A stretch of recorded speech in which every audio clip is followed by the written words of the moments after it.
cần thì ta nghe như lệ dấu phân lên dùng tê chuyện sân thị ngắm mi hoài sinh sa sáng mà giam ngái lù ca xuân tu ra tô na cần sao mây đô em đi lê tiêu lâu mày áp tiêu lâu mày cần sao mây đô lâu dấu pha đâu ra lệ sa sáng mà giam ngái lù vang cầm đi lom đi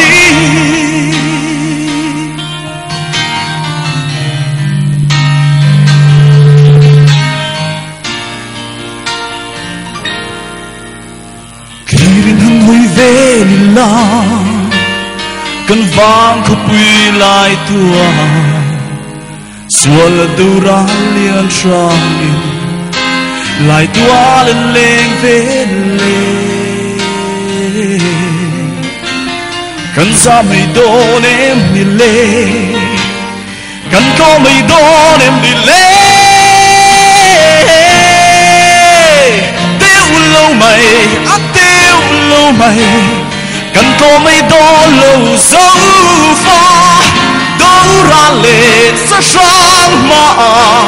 giảm ngại lâu vang cần đi lom đi chân ta cần là ôm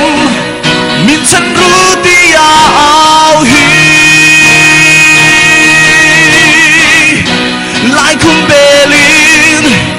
lâu chiến bố sân đồn em đi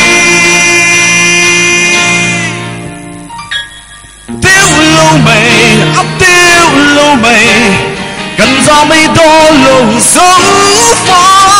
đông ra lệ sa sáng mà ra ngại lâu vang cần đi lom đi ra ngại lâu vang cần đi